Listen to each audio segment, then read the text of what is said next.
Wala pong bagyo pero patuloy na inuulan ang maraming bahagi ng Pilipinas kasama na ang Metro Manila.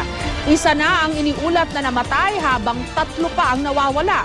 Ang nararanasang pag-ulan posibleng magpatuloy pa raw hanggang mahal na araw. May report si Jam Sisante. Sa gitna ng walang tigil na pag-uulan, isa na ang iniulat na nasawi sa Sorsogon. Nalunod si Jomar Gordola Brezuela, 19 years old, habang nagsiswimming sa isang beach resort sa bayan ng Bulan.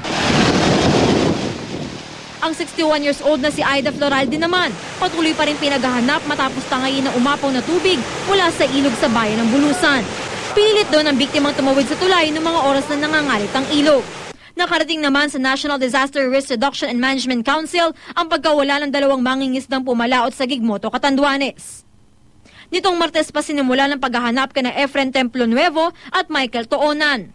Sa Katbalogan, Samar, 3 bahay ang nasira matapos magka-landslide doon kahapon ng umaga. Maswerteng walang nasaktan sa insidente. Sa Metro Manila, makulimlim na langit at manakanakang ulan naman ang naranasan sa maghapon. Dahil sa sama ng panahon, nakansela ang biyahe ng Cebu Pacific Airlines na patungong Legazpi Albay at pabalik ng Maynila. Sabi ng Pag-asa, magpapatuloy ang pag-ulan sa Kamaynilaan at maging sa nalalabing bahagi ng Luzon, kasama na ang Visayas at Western Mindanao.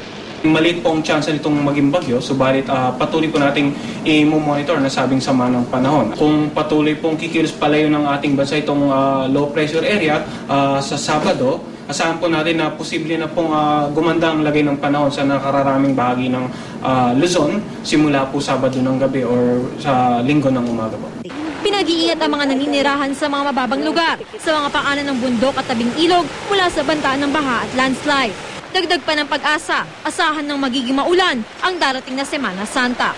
Kung ibabase natin sa climatological records, posible pa rin po tayo makaranas ng mga pag-ulan sa darating Holy Week. Jam Sisante, GMA News.